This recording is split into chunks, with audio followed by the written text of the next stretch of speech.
All right. Hello, everybody. This is going to be a little weird. I am currently sipping a Cosmopolitan on the beach here in Cancun, Mexico, on a little mini spring break trip with my wife. She was a little jet lagged, so went to sleep early, and I had some time on the beach. So I was like, you know what? I just finished a book. I'll do a little weird review, on the beach during vacation. Fuck it.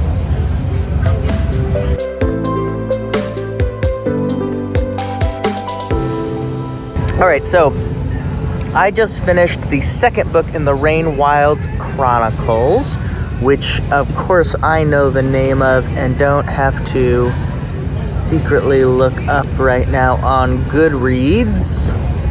Can you guys hear Ed Sheeran in the background? This book is called Dragonhaven, and I'm going to be honest with you guys, I am not a huge fan. Like my other review, the review of Dragon Keeper that I posted last week, this is going to be a completely spoiler review. Excuse me, I think if you're watching a review at this point of a Relative Everything's book, you have read the series or at least are up to this book. So you guys probably saw on my review of Dragon Keeper. If you haven't, you can check it up top. I was not a huge fan of that first book. I thought there was a lot of good stuff. The interpersonal dynamics between Alice and Selden and a couple other things were very interesting. But there just wasn't enough of a narrative thrust to really make me fall in love with it. And even though the character work was good, it wasn't up to the point of like Fitz or the Fool, or definitely not like Malta and Brashant. All these people from other Hobb books just didn't measure up to that same level of complete wholehearted buy-in to this story. And unfortunately, Dragonhaven, I think, suffers even worse in that respect. This is going to be a short review because I really just did not like this book. Again, Hobb is an excellent writer, and thankfully she lost one of the tics I talked about in the other review, where she talks about the past and the present to kind of catch you up to what's happening. I found that very annoying in the first one. Not as prevalent here, but still does happen a couple times. And honestly, this book could just be called A Wave Hits Tarman, because that is all that happens in this book. There's an earthquake, and there is a big tsunami-like thing that happens that basically separates everybody for about a third of the book, and then everybody finds each other, and then Rapskull and his dragon, Hebe, find them, and they find the Elderling city, Kesringa, and that's like it. That's all that happens.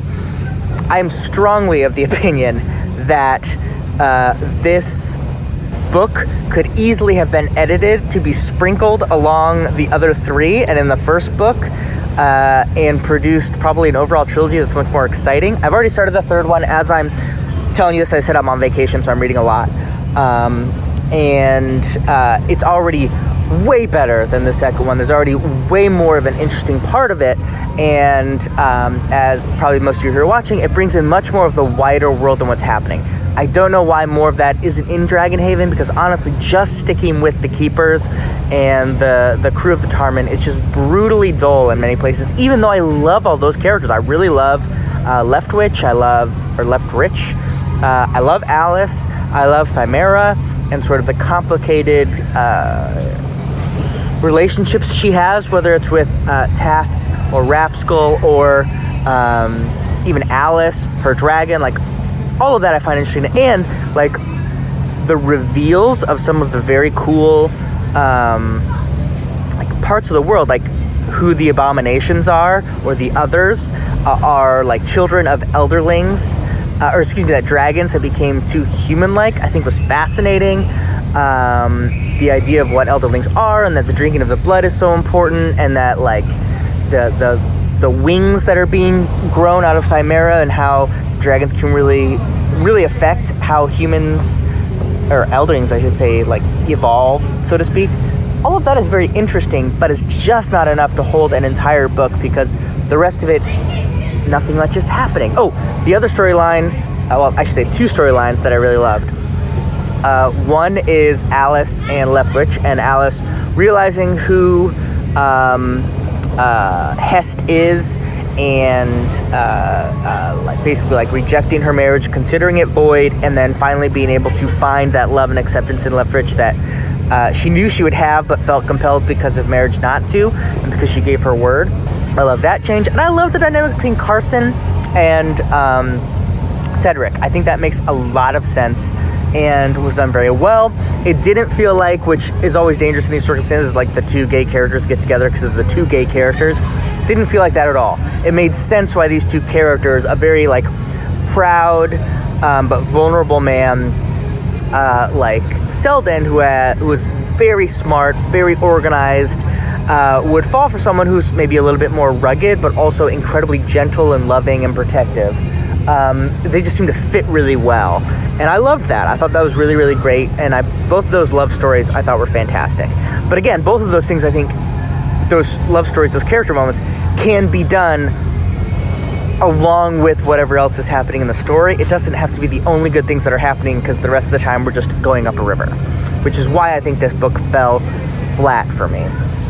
One other thing I want to mention that I really loved in this book is the love story between the bird keepers. So before each chapter in this series, you get little like vignettes instead of like poems or whatever else, or bits of history that we get from that we've had in other Realm of the Elderlings. It's just communications between the bird keepers from Triog and then Bingtown.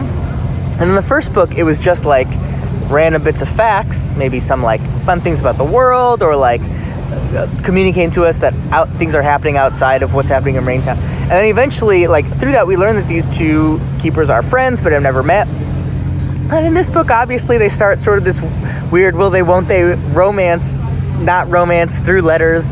It's just brilliant, and at the end they get married. I loved that. And in fact, I found myself, especially in some of the duller chapters, like while people were, floating around in the river by themselves, like getting excited for the end of the chapter so I could read what was going to happen in this relationship with these two bird keepers. So I just thought that's really fun and a very unique thing that I've never seen before, sort of this overarching love story through like a couple paragraphs, and I just thought it was brilliant, and one of the things that really kept me in it.